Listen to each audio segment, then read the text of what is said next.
¿Qué sucede cuando 100.000 soldados de pronto no pueden comer, no pueden reabastecerse de combustible y no pueden disparar un solo proyectil?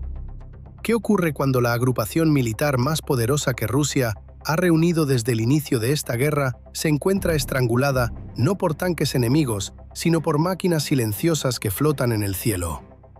La respuesta se está desplegando en este momento en el este de Ucrania y resulta mucho peor para Moscú de lo que cualquiera había anticipado. Desde el comienzo de este conflicto, Rusia ha mantenido una obsesión en el frente oriental, un premio que creía capaz de desbloquear la victoria total, el cinturón de fortalezas.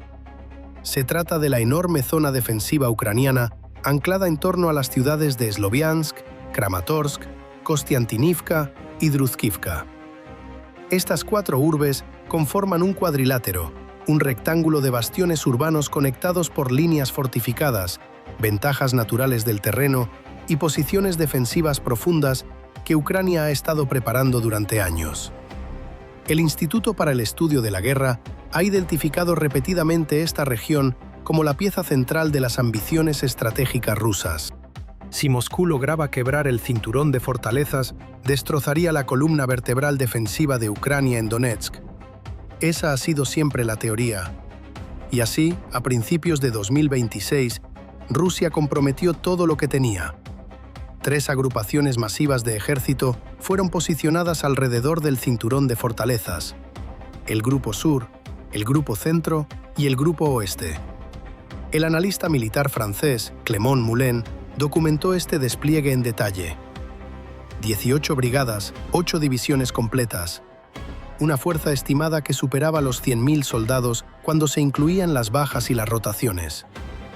El 20º Ejército Combinado de Armas de la Guardia constituía la columna vertebral, diseñado para perforar el centro. El primer ejército de tanques de la Guardia, legendario en la historia militar rusa, fue posicionado para avanzar hacia Pokrovsk y romper las líneas ucranianas con puro poder blindado. La 42ª División de Fusileros Motorizados de la Guardia fue desplegada para un asalto de desgaste por oleadas humanas dirigido directamente contra Kostiantynivka. Los medios estatales rusos estaban eufóricos. Los propagandistas en televisión ya declaraban que el cinturón de fortalezas caería en cuestión de semanas. Generales en Moscú supuestamente aseguraron a Putin que este sería el golpe decisivo. El volumen descomunal de hombres y metal concentrado en esa zona resultaba abrumador. En el papel parecía imparable, pero el papel no libra guerras y Kiev había estado observando cada movimiento. Mientras Rusia ensamblaba ruidosamente su fuerza masiva, Ucrania tejía en silencio una trampa. El mando militar ucraniano comprendió algo fundamental. No necesitaban igualar los números rusos. Necesitaban superar en inteligencia la estructura rusa. Y en el corazón mismo de esta contraestrategia se encontraba el primer cuerpo de Azov. Azov es un nombre que carga un peso enorme en esta guerra. Nacido en el fuego de Mariupol, forjado a través de algunos de los combates urbanos más brutales de la historia moderna, la Brigada Azov se convirtió en símbolo de la resistencia ucraniana. Pero lo que muchos no comprenden es que Azov ha evolucionado. Ya no es simplemente una unidad conocida por combate callejero y últimas resistencias. Se ha transformado en una de las formaciones tecnológicamente más avanzadas de todo el ejército ucraniano. Y en el cinturón de fortalezas, esta transformación se convirtió en el factor decisivo. Así funcionaba la trampa. En la superficie, Ucrania posicionó sus brigadas mecanizadas y unidades de infantería a lo largo de las líneas del frente. Estas unidades construyeron posiciones defensivas sólidas, tendieron campos de minas y se prepararon para absorber el asalto ruso. Eran el muro visible, pero detrás de ese muro, más adentro del cinturón de fortalezas, Azov operaba como algo completamente distinto. Se convirtieron en una red invisible, una fuerza de ataque digital que los rusos no podían ver, no podían predecir y no podían detener. Dentro de búnkeres subterráneos ocultos, ubicados a kilómetros de las líneas del frente, los operadores de Azov conducían la guerra como un centro de mando de alta tecnología. Mapas digitales desplegaban datos del campo de batalla en tiempo real. Ingenieros de software trabajaban codo a codo con pilotos de drones, actualizando constantemente sistemas encriptados para contrarrestar las frecuencias de guerra electrónica rusa que cambiaban a diario. Esto no era combate tradicional, era un nuevo tipo de guerra donde el arma más letal no era un tanque ni una pieza de artillería, sino una computadora portátil conectada a un enjambre de máquinas en el cielo. Y las máquinas en sí mismas eran extraordinarias. La joya de la corona del arsenal de Azov era el dron kamikaze Hornet. Equipado con reconocimiento de objetivos mediante inteligencia artificial, el Hornet posee un alcance de 160 kilómetros. Integrado con los sistemas satelitales de Starlink, estos drones podían navegar a través del más intenso jamming electrónico ruso sin perder su señal. Empleaban tácticas de munición merodeadora, lo que significaba que podían suspenderse en el aire durante horas, circulando pacientemente, esperando el momento perfecto para golpear. Los sistemas de inteligencia artificial a bordo podían identificar vehículos ocultos bajo redes de camuflaje, leyendo sus firmas térmicas. Y cuando un Hornet fijaba un objetivo, específicamente el bloque motor de un camión cisterna de combustible o la plataforma de carga de un camión de municiones, el resultado era devastador. Un solo impacto sobre un vehículo de municiones podía desencadenar una reacción en cadena que aniquilaba un convoy entero en segundos. Pero la genialidad de la estrategia de Azov no residía únicamente en la tecnología. Estaba en la selección de objetivos. No apuntaban a los soldados rusos en las líneas del frente. Apuntaban a algo mucho más valioso: la línea de abastecimiento. La doctrina militar rusa, enraizada en el pensamiento de la era soviética, depende de un sistema logístico masivo. Municiones, combustible, alimentos y suministros médicos se reúnen en enormes centros de acopio ubicados en la profunda retaguardia y luego se transportan hacia el frente por ferrocarril. Pero las vías férreas solo pueden llegar hasta cierto punto. En los últimos 30 kilómetros antes de las líneas del frente, todo debe cargarse en camiones, específicamente camiones de carga sin blindaje. Estos camiones son blancos blandos. No tienen blindaje, no tienen defensa antiaérea, no tienen contramedidas y deben transitar por rutas predecibles a través de corredores estrechos. Esta brecha de 30 kilómetros era la zona de exterminio, y Azov la dominaba por completo. A lo largo de los ejes de Yampil, Stavky y Sivers, cada camino, cada intersección, cada puente se convirtió en un coto de caza. Los drones de Azov patrullaban estas rutas día y noche. Los conductores de camiones rusos se veían obligados a transitar en completa oscuridad, con las luces apagadas, esperando pasar inadvertidos. Pero los drones de Azov portaban visión nocturna e imágenes térmicas. La oscuridad no ofrecía ninguna protección. Los camiones destruidos bloqueaban los caminos, generando cuellos de botella que atrapaban a los vehículos que venían detrás. Muchos conductores rusos simplemente abandonaban sus camiones y huían a pie hacia los bosques. Los convoyes que sí intentaban abrirse paso eran recibidos por bolas de fuego que caían del cielo. Vale la pena detenerse un momento y reflexionar sobre lo que esto significa en términos concretos. Si eres un soldado atrincherado, puedes soportar el fuego enemigo. Puedes aguantar los bombardeos. Puedes resistir el miedo. Pero no puedes resistir el hambre. No puedes combatir sin municiones. No puedes sobrevivir sin suministros médicos. Cuando la línea de abastecimiento se corta, el ejército más poderoso del mundo se convierte en una masa de hombres desesperados y famélicos, sentados en agujeros cavados en la tierra. Y eso fue exactamente lo que comenzó a suceder a lo largo de todo el cinturón de fortaleza. La primera unidad rusa en sentir la fuerza completa de esta estrategia fue el primer cuerpo de ejército de Donetsk. A partir de abril de 2026, Azov lanzó ataques coordinados de enjambres de drones sobre la carretera de circunvalación de Donetsk, la arteria de suministro principal que alimentaba a todo este cuerpo. Las rutas alrededor de Zhitz-Andreyka y Starivka se convirtieron en lo que algunos soldados ucranianos llamaban con humor sombrío un museo al aire libre de vehículos logísticos rusos destruidos. Camiones calcinados se alineaban a lo largo de las carreteras. Los envíos de municiones se detuvieron. Las rotaciones de tropas fueron canceladas. El primer cuerpo de ejército de Donetsk otrora una formación temida, quedó inmovilizado. Los soldados permanecían en sus trincheras durante días sin comida, sin municiones frescas, sin evacuación médica para sus heridos. La moral no solo declinó, se desplomó.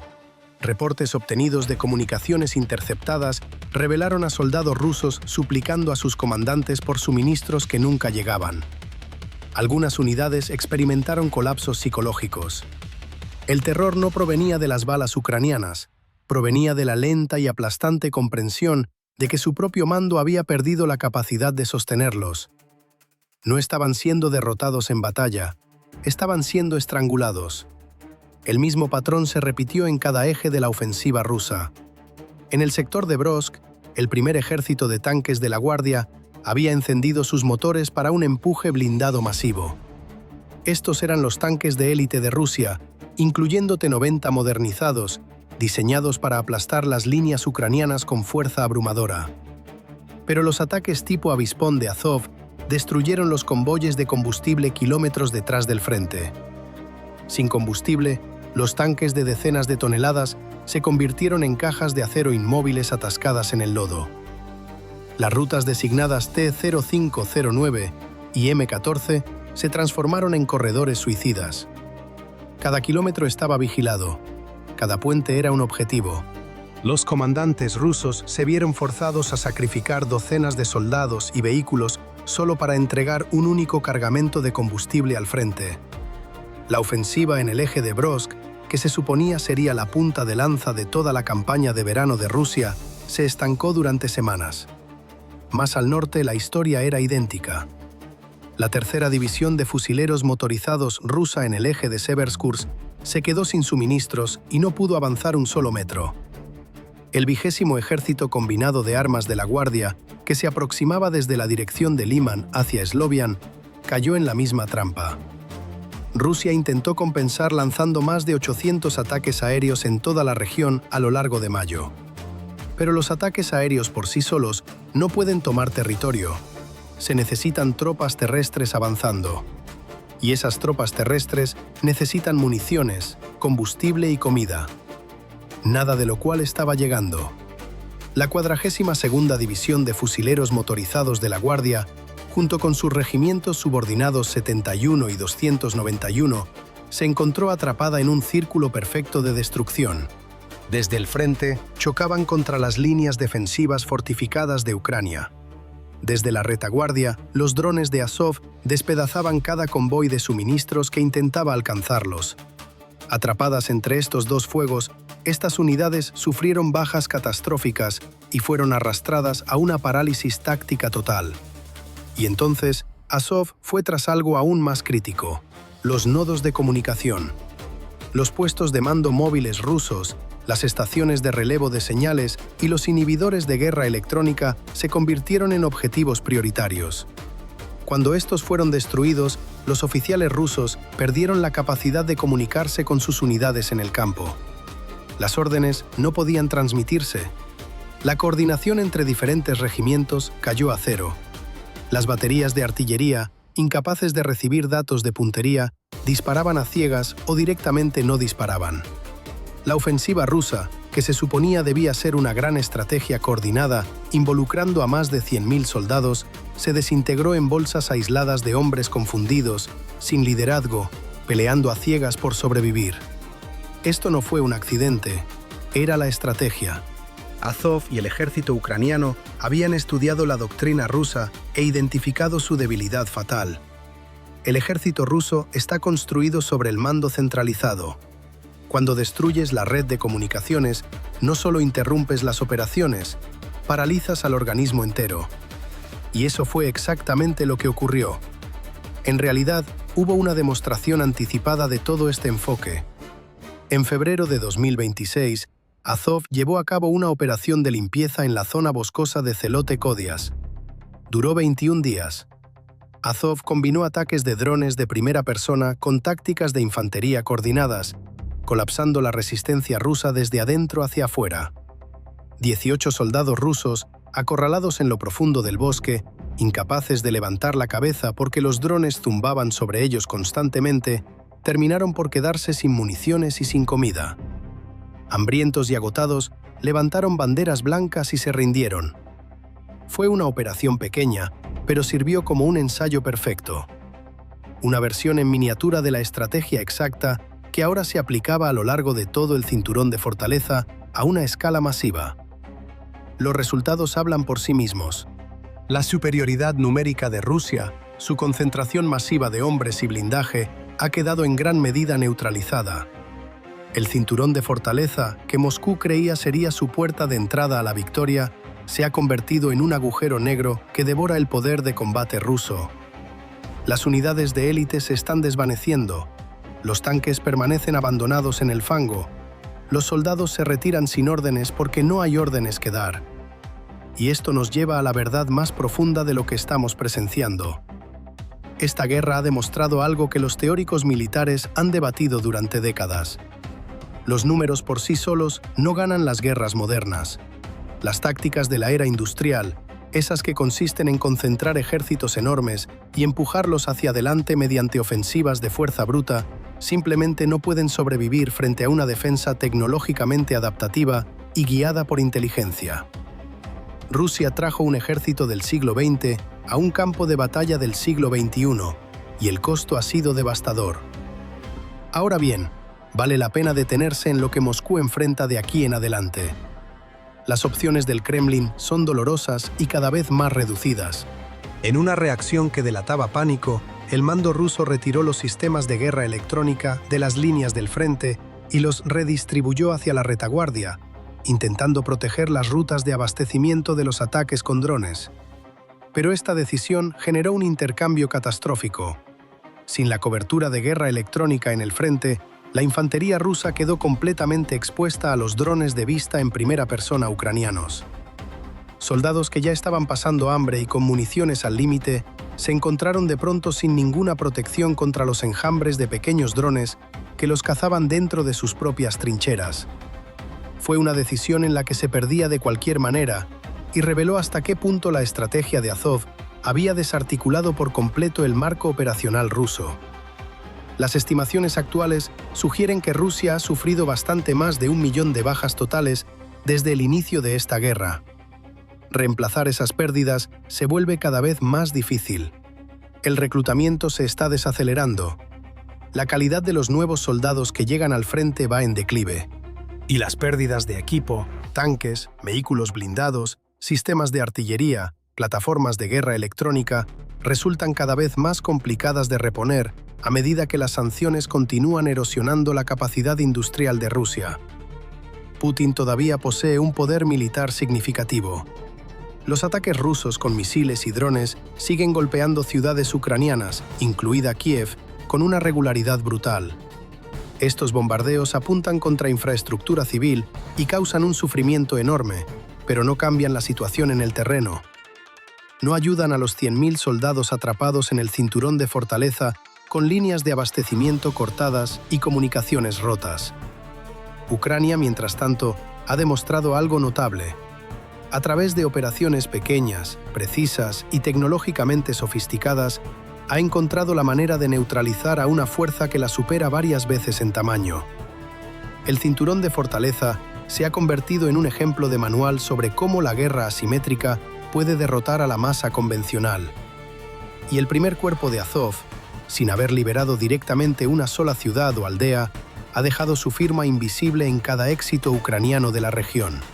Al destruir la capacidad de Rusia para sostener a sus fuerzas, Azov ha logrado algo más poderoso que ganar cualquier batalla individual. Ha cambiado las matemáticas de toda la guerra. La pregunta que ahora pende sobre este conflicto es inmensa. ¿Qué hace Rusia con 100.000 soldados cuyas líneas vitales han sido cortadas? ¿Acepta el Kremlin la realidad tecnológica y ordena una retirada, salvando lo que queda de esas fuerzas? ¿O Putin, impulsado por el orgullo político y la incapacidad de aceptar el fracaso, los deja en su lugar, alimentando con más hombres y máquinas una trampa trituradora que consume todo lo que toca? La historia sugiere que los líderes autoritarios rara vez eligen la retirada. Doblan la apuesta, escalan, sacrifican ejércitos enteros antes que admitir la derrota.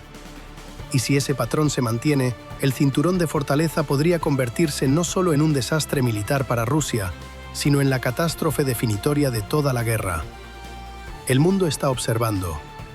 El mayor asedio blindado de la historia moderna está siendo desmantelado. No por un ejército superior en número, sino por máquinas silenciosas en el cielo, guiadas por operadores brillantes desde búnkeres subterráneos, ejecutando una estrategia que ha reescrito las reglas de la guerra.